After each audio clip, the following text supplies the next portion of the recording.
দর্শক, কোরবানির পশু পরিচর্যায় ব্যস্ত সময় পার করছেন খামারিরা। আরও খবর জানবো, বগুড়া থেকে যুক্ত হচ্ছেন সহকর্মী ফরহাদুজ্জামান শাহী।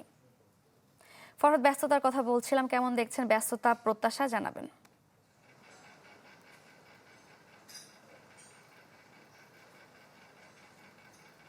সারিকা, আসলে বগুড়ায় কিন্তু প্রতি বছরই যে পরিমাণ কুরবানির পশুর চাহিদা থাকে তার চেয়ে বেশি কুরবানির পশু প্রস্তুত করে থাকেন খামারিরা। কারণ যেহেতু গত বছর এবং তার আগের বছর বা এবছর সারা বছর ব্যাপী আসলে পশুর দাম কিছুটা ভালো পেয়েছিলেন কৃষকরা, খামারিরা। তার জন্য আসলে তারা কিন্তু পশু প্রস্তুতিতে তারা কিন্তু বেশি সময় ব্যয় করেছেন অনেকটা লাভের আশায়। আমরা আছি বগুড়া শহরেরই একটি খামারে। এই শহরের এই আরএসবি খামার, এই খামারের একজন যিনি উদ্যোক্তা, একজন শিক্ষিত তরুণ, তার সাথে কথা বলবো আসলে কিভাবে তারা এই পশু প্রস্তুত করেছেন এবং এই মানে কি উদ্দেশ্যে, কতগুলো কুরবানির পশু এবার আপনারা প্রস্তুত করেছেন এবং কি কি কি খাবার আপনারা খাইয়েছেন। এবার আমাদের টোটাল 25-26টার মতো কুরবানির পশু তৈরি করা হয়েছে। আর আমরা সব প্রাকৃতিক খাবারেই আমরা গরু লালন পালন করে থাকি। আপনাদেরকে পরামর্শটা কে দেয়, বা যে এই গরুগুলোকে আপনারা এর আগে তো ফ্যাটেনিং করা হতো, সেই পদ্ধতিগুলো এখন আছে কিনা? আমি ভরসা রাখি হিরন স্মার্ট ওয়াটার পিউরিফায়ারে।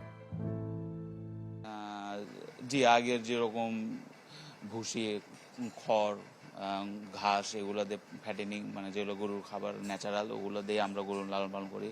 আর আমাদের পরামর্শ বলতে, আমাদের যদি কখনো কোনো গুরুত্বপূর্ণ বা এরকম কোনো ভালো অ্যাক্সিডেন্ট কোনো ইস্যু হয় বা গরুর কোনো সমস্যা হয়, সেই ক্ষেত্রে আমাদের উপজেলা প্রাণী সম্পদ অফিসার রায়ান স্যার আছেন, ওনার দিক নির্দেশনা পরামর্শ আমরা করি। ধন্যবাদ আপনাকে। সারিকা, আসলে বগুড়ায় এবার মোট 4 লাখ পশুর চাহিদা আছে। তার বিপরীতে কিন্তু কৃষকরা প্রায় 7 লাখেরও বেশি পশু তারা কিন্তু প্রস্তুত করেছেন।